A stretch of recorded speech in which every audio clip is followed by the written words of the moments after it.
Dios es el que da semilla al que siembra, pan al que come, porque Dios es la fuente. Entonces, ¿qué encontramos aquí? Número 1, comienza con el verso 1. A Dios no se le olvida absolutamente nada. Dios va a cumplir su palabra. Entonces, se cumple la palabra que Dios dijo a través de Jeremías.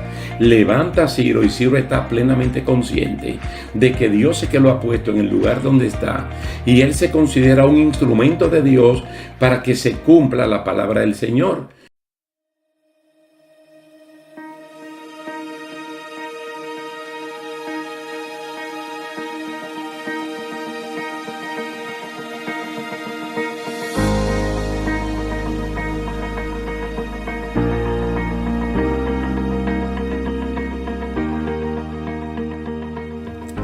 ¿Qué tal, queridos hermanos? Dios les bendiga, Dios les guarde. Es un placer estar con ustedes una vez más para continuar con esta serie de estudios bíblicos entrenados para vencer. Ese es el plan de Dios. Ni derrotas, ni frustraciones, sino victoria, de triunfo en triunfo, pero siempre batallando. En el día de hoy vamos a hablar en Romanos capítulo 10, versículo 11 al 13, y Juan 5:24. Romanos capítulo 10, versículo 11 al 13 y Juan 5:24. Dios es rico para con todos. Dios es rico para con todos. Esa riqueza de Dios también se ve en oportunidades. Dios es oportuno para todo el mundo. Dios es como el sol que sale para buenos y para malos. Dios es como la lluvia que cae para buenos y para malos.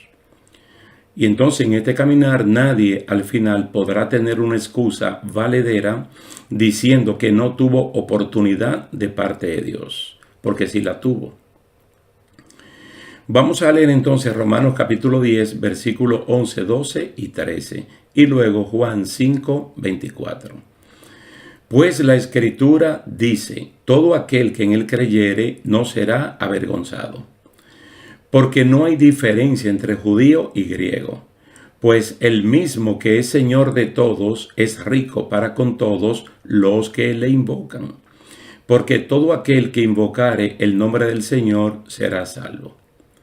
Y Juan 5:24 dice: de cierto os digo, el que oye mi palabra y cree al que me envió, tiene vida eterna, y no vendrá a condenación, mas ha pasado de muerte a vida. Bendito sea el nombre del Señor. Ese último trocito de Juan 5:24, ha pasado de muerte a vida, es lo que en griego se llama el metabebeken. El metabebeken es esa seguridad garantizada de parte del Señor de que ya el cristiano en el momento que está viviendo la eternidad, pero todavía está de este lado, en un cuerpo no transformado. Pero es como un hecho que ya pasó. Por lo tanto, no tiene que vivir con nada en la mente que no sea alcanzable, porque ya pasó de muerte a vida. Y está hablando de muerte espiritual, que fue causada por la caída en el pecado. Entonces, Él nos da vida espiritual. Al mismo tiempo, tenemos la vida biológica que heredamos de papá y de mamá. Mire, la sociedad siempre, se puede decir siempre históricamente, la sociedad ha dividido a sus ciudadanos por clases sociales. Los ha dividido por pobres y ricos, básicamente, que es una división que ha persistido casi desde la misma historia de la humanidad hasta el día de hoy. Hay otros que dividen a la gente por el color de la piel. Están los negroides, los caucásicos, la raza amarilla y luego las mezclas de esas tres, lo que ha dado. Y así califican a las personas. Por la piel, por el color de los ojos, por el pelo, así clasifican a las personas. En los tiempos bíblicos, la división era entre judíos y gentiles. Y era una división que partía más de los mismos judíos, que ellos habían hecho esta división para diferenciarse de todo el mundo. Porque el judío, comenzando por sus ancestros, los hebreos, descendientes de Abraham, aquel que vino de la otra parte del río, y por eso le llamaron Abraham el hebreo. Ellos creían que las promesas de Dios eran solo para ellos. Entonces ellos dividieron al mundo entre ellos y el resto. Y resulta que el resto era más que ellos, porque el pueblo hebreo judío siempre ha sido pequeño, no ha sido tan grande como el resto del mundo, obviamente. Pero ellos tenían ese concepto, un concepto que llegó incluso a penetrar a la iglesia del primer siglo. Y en todas las congregaciones que habían judíos y gentiles, siempre el judío era una especie de problema, porque ellos creían que históricamente eran superiores a los hermanos gentiles. Entonces siempre la división estaba matizada por eso, por ser una descendencia carnal, racial de Abraham, malinterpretando las escrituras. Porque dice que no por ser descendiente carnal de Abraham es que la persona tiene la bendición, sino aquellos que son de la fe de Jesucristo. Malaquías capítulo 1 abunda bastante sobre eso. Y yo sé que a algunos de ustedes le encantan los textos bíblicos, anotarlos y luego leerlos. Malaquías 1, ahí lo pueden leer. Entonces hay cristianos en el tiempo actual que dividen al mundo entre los elegidos para salvarse y los elegidos para perderse. Hay muchos cristianos que piensan así. Y no ven a un Dios de oportunidades, no, sino a un Dios que aunque Él da oportunidad, ya Él ha preseleccionado los que se van a salvar y los que se van a perder. Pero nosotros no creemos así. Nosotros creemos en un Dios amoroso, cariñoso, que no es arbitrario, que obra justicia, pero que a todo el mundo le da la misma oportunidad. Y lo acabamos de leer en Romanos capítulo, esa porción, el capítulo 10, los versículos 11 al 13. Ahora, mire, vamos a ver que hay un llamado de parte de Dios para toda la gente, un llamado general al arrepentimiento y a la salvación. Y este llamado, aunque está en el libro de Isaías, no es propio de Isaías, sino que eso es propio del mismo huerto del Edén.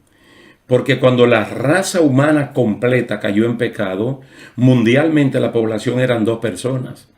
Y el mundo estaba perfectamente dividido porque el 50% era un varón y el otro 50% era una mujer. Y ambos cayeron. Entonces desde ahí se pudo haber manifestado la elección de Dios por uno para salvarse y por el otro para perderse. Mas sin embargo a los dos le dio las mismas palabras de promesa redentiva. Y le habló de la simiente de la mujer, hablando de Jesucristo.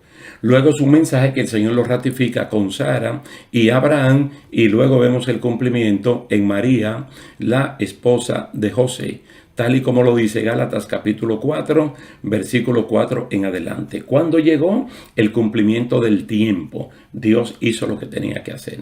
Del tiempo de lo que Dios le habló, no a Sara y a Abraham, sino a Eva y a Adán.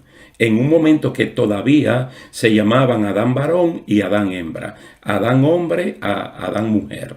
Porque ambos, Adán quiere decir, ¿verdad?, que provienen de la tierra. Pero Isaías, en el capítulo 1, versículo 16 al 18, mira el mensaje general de parte de Dios que hay.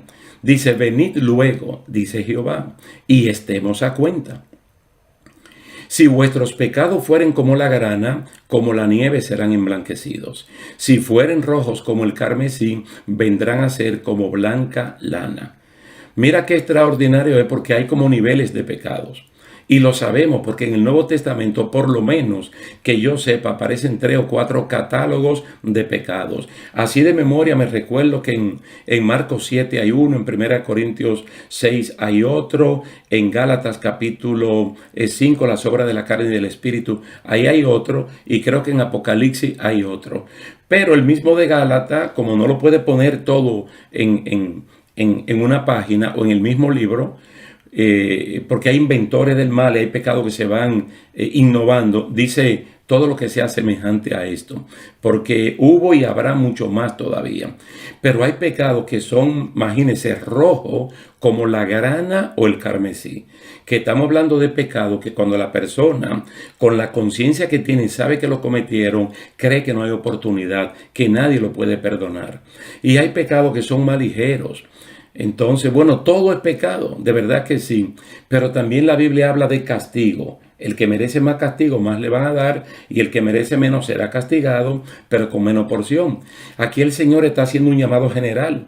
Isaías capítulo 1, versículo 16 y 18. Dice, si quisiere, y tú ves, si ustedes quieren y ustedes oyen, comerán del bien de la tierra. ¿Se da cuenta? Que no es obligado. Si ustedes quieren, dice el verso 19, si ustedes escuchan, ustedes van a comer del bien de la tierra.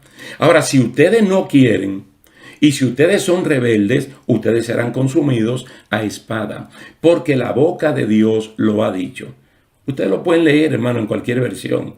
Isaías capítulo 1, 16 al 18. De hecho, lo mejor sería leer el capítulo 1 completo. Entonces Dios, que es como es, que no obliga, que Dios no está forzando a nadie, sino que su Santo Espíritu, a través de las Escrituras, penetra en la íntima convicción del oyente y trata de convencerlo de juicio, de justicia y de pecado. Pero básicamente de pecado. ¿De cuál pecado? La incredulidad. Porque es que Dios no quiere que nadie se pierda, sino que todo el mundo proceda al arrepentimiento. Ahora, noten ustedes en Isaías 55, 6 y 7, que también sería bueno leerlo completo, Isaías 55.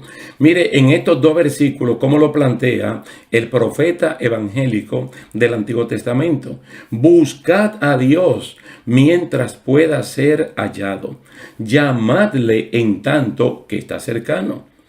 Y luego el gran consejo, deje el impío su camino y el hombre inicuo sus pensamientos, y vuélvase a Jehová, el cual tendrá de él misericordia, y al Dios nuestro, el cual será amplio en perdonar.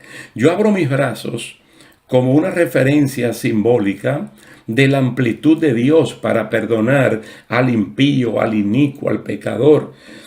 No importa la condición en la cual la persona ha caído, si se arrepiente y busca de Dios, Dios lo va a perdonar.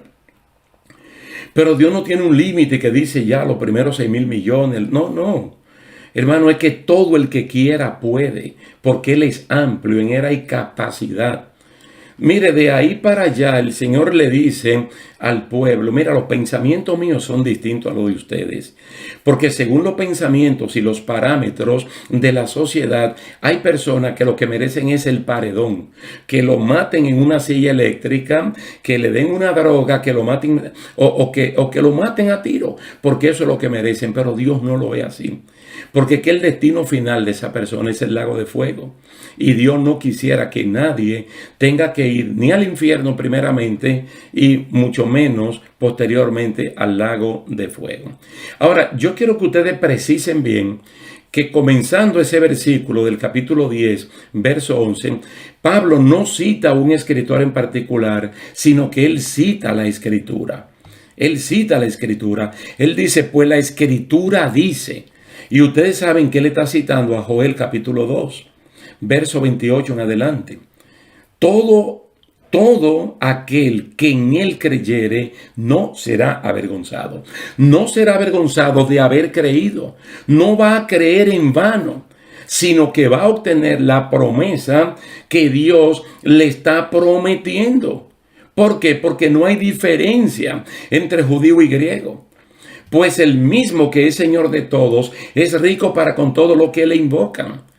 Mire, hermano, el problema es que a veces los mismos griegos que somos nosotros los gentiles, creemos que el judío tiene alguna ventaja sobre nosotros, más allá de que por ahí fue que comenzó el asunto. Pero al fin y al cabo es la misma oportunidad y lo está diciendo, y no lo dice solamente aquí. Pablo sigue desarrollando esa tesis en otras partes también de que no hay ninguna diferencia y la está desarrollando con los creyentes del primer siglo que fueron los más expuestos a esta rivalidad con los judíos. Mucho antes, mis hermanos, de que Jerusalén fuera destruida, mucho antes del año 70 de nuestra época. Porque el que es Señor de todo es rico para con todos, pero dice los que le invocan. Lo que le invocan. ¿Por qué? Porque Dios no hace acepción de personas, ni de género, si es masculino o femenino, ni de edad, si es un anciano o es un niño, y lo van a ver, ni tampoco diferencia social, si es rico o si es pobre. Dice, porque todo aquel que invocare el nombre del Señor será salvo. Ese todo aquel, si tú lo pones entre comillas, es cualquier persona que está perdida en sus delitos y en sus pecados e invoca a Jesús como su Señor y Salvador. Esta persona se salva. Fíjate que Pablo aquí no está citando a Joel. Muy bien que lo hace el apóstol Pedro en el capítulo 2 del libro de los Hechos, cuando las personas intentaron burlarse de la manifestación del Espíritu Santo. Y entonces el apóstol Pedro de memoria citó parte de Joel capítulo 2. Aquí Pablo está diciendo la Escritura dice, pero la cita es Joel capítulo 2, verso 28 al 32, donde Dios da un tiempo de gracia, un tiempo de bendiciones y un tiempo de oportunidades para todo lo que invocan, sin importar el género, masculino o femenino, sin importar la edad. Habla de ancianos, habla de jóvenes y habla de niños, y tampoco la condición social, porque habla de ricos y habla de esclavos. Pero noten bien que aquí no está hablando de creer en Cristo, sino de invocar. Está utilizando el verbo invocar. ¿Y qué es el verbo invocar? Un acto de llamar a Dios. Es un acto que va más allá de creer. Cuando la persona cree, entonces puede llamar a Dios. Puede invocar a Dios en su misericordia, en su justicia, en su condición de amplio perdonador para pedir perdón por sus pecados. La invocación nace de un corazón que sabe que solamente Dios lo puede librar de esa situación. Esta invocación tiene que ser sincera. Tiene que ser sincera. Y lo dice el Salmo 145, versículo 18. ¿Por qué tiene que ser sincera? Porque no todo el que diga, Señor, Señor, se salva. No todo el que diga, Señor, Señor, entra al reino de los cielos. Tiene que ser algo que salga del corazón, al estilo Salmo 51. No al estilo del arrepentimiento del pueblo hebreo, como se narra en Números capítulo 14. Arrepentido de los dientes para afuera.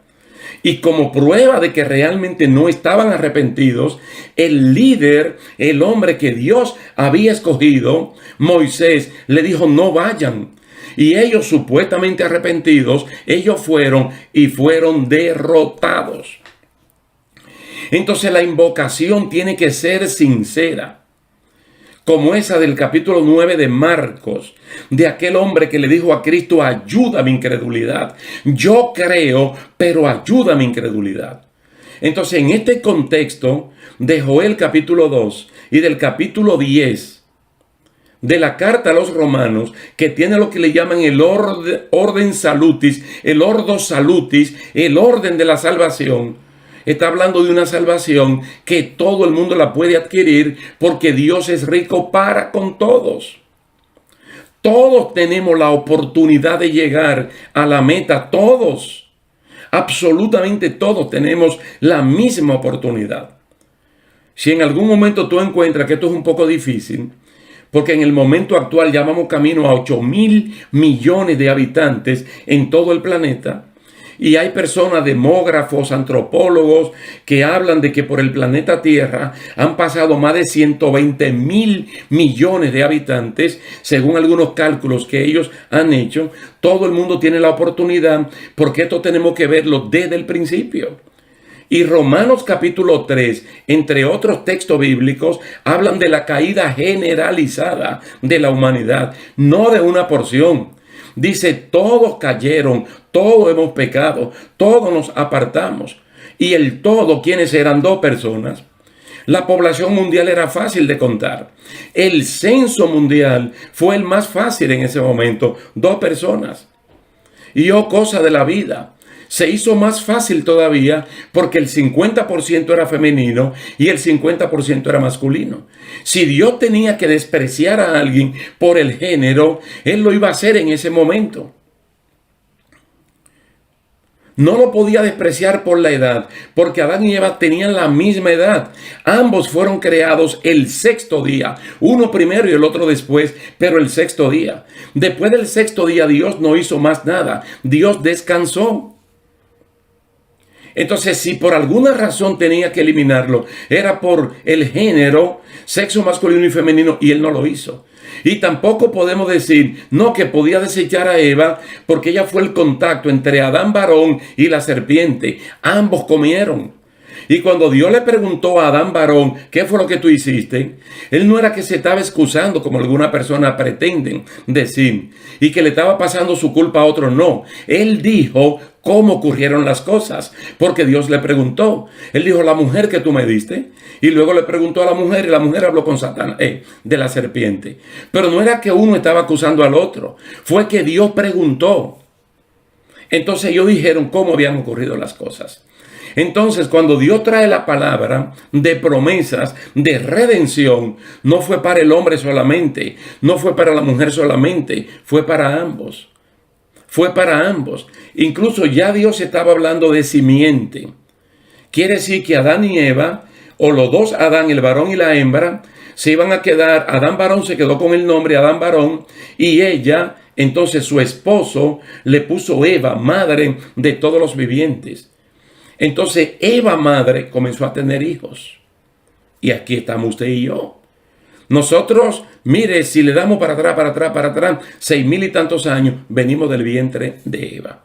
Entonces Dios no nos ha desechado, hermanos. Esa raza caída que Él salió buscándola, que usted y yo en la persona de Adán y Eva nos descarriamos, nosotros escuchamos la voz de Dios llamándonos, Adán, Adán, ¿dónde tú estás?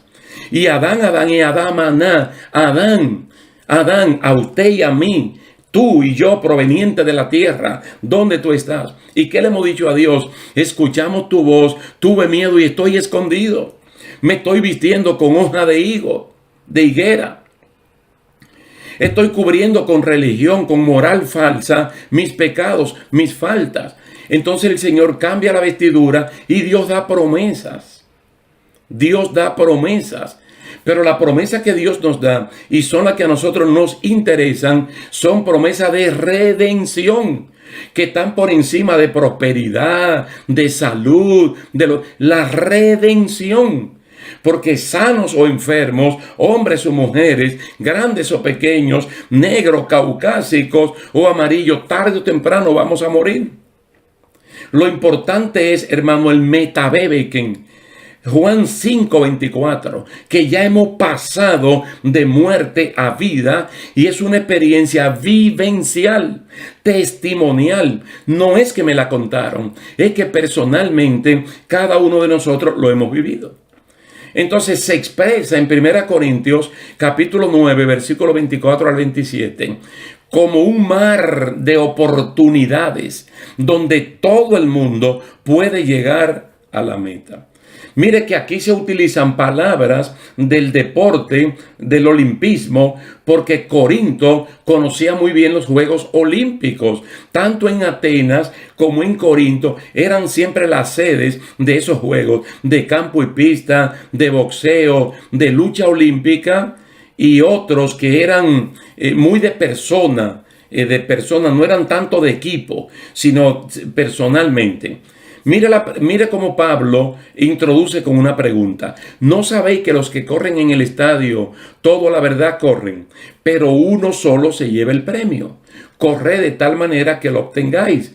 Son de las preguntas que son tácitas porque las respuestas ya se saben.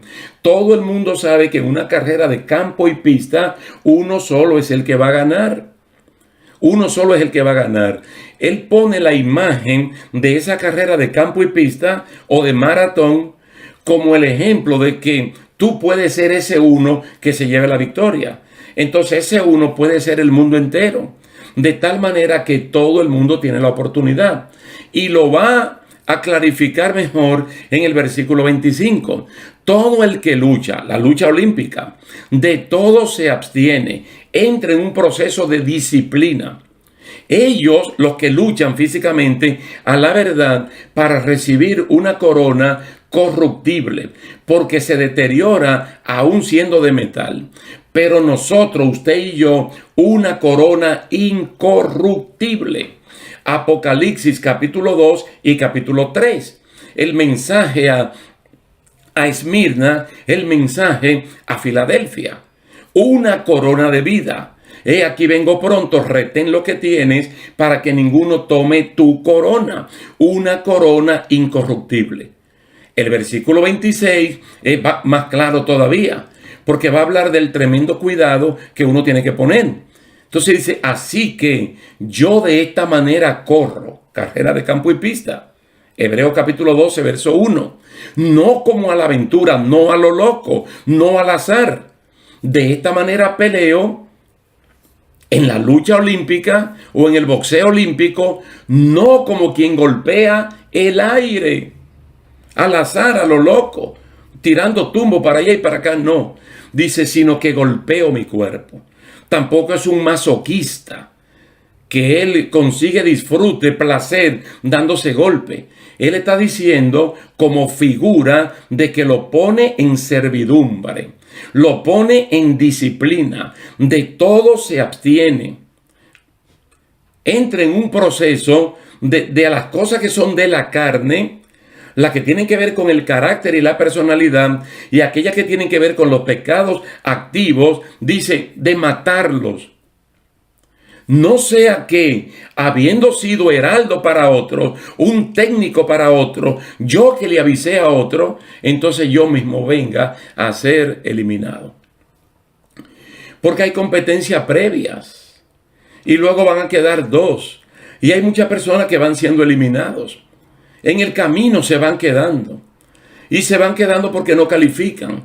Mira, la palabra del Señor abunda, dice que Dios no se agrada con lo que retroceden ni con lo que se estancan, sino con lo que siguen hacia adelante. Con lo que siguen hacia adelante. Quiere decir, estimados hermanos, que partiendo de esta lectura de Romanos capítulo 10, los versículos 11 al 13, y Juan 5, 24, nosotros nos damos cuenta. Justo también hay que ser justo con Isaías capítulo 1 y capítulo 55 también, de que Dios es rico para con todos. Es mejor verlo de esta manera y no ver a un Dios sectario que hacen acepción de personas. Mira que todavía los que somos salvos, que sabemos que somos salvos por su gracia, por un acto de pura gracia de parte de Dios, todavía estando dentro ya del redil de Dios, apartado en el reinado de Cristo, en el reinado de la luz, no estamos juzgando a nadie. Porque el capítulo 14 de la carta a los romanos nos dice que nosotros no debemos juzgar a nadie. Que si nosotros vemos personas débiles, ellos o están pie o caen para el Señor. Y que el Señor es fuerte para ayudarlo, para que ellos también se mantengan. Nosotros no podemos hacer el papel de juez, porque el juez es el Señor. Nosotros somos siervos de Él, personas que fuimos rescatados, que por esa amplitud de Él nosotros hemos podido entrar. Entonces, dentro de la entrada que Él nos da, mira, yo te aseguro por la Biblia que aún nosotros estamos siendo entrenados. Porque es que hay algunas personas que han naufragado, han salido de este barquito y han naufragado en ese proceloso y peligroso mar.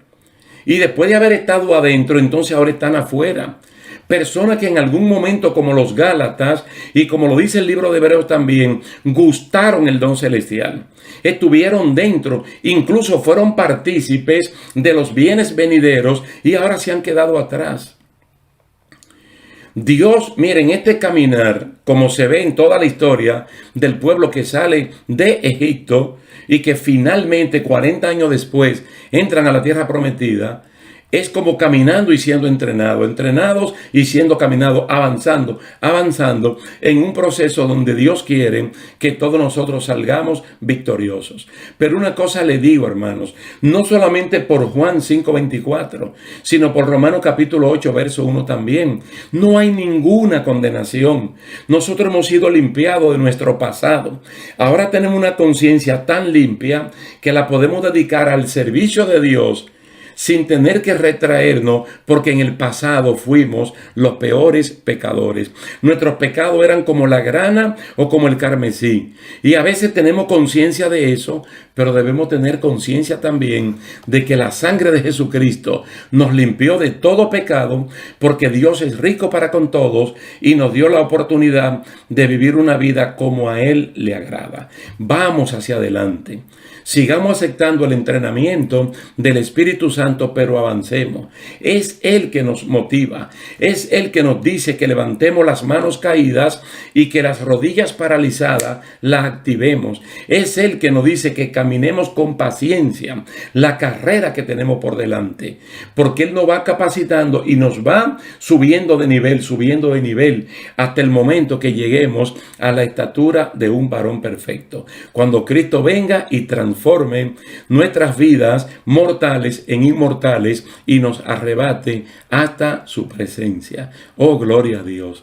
Damos gracias al Señor por esta linda oportunidad que Él nos brinda de interactuar con ustedes. Vamos a dejarlo hasta aquí, dándole las gracias a Dios y a ustedes también por el tiempo dispensado, esperando que nos podamos ver la próxima semana con el favor de Dios. Dios me le bendiga y hasta entonces.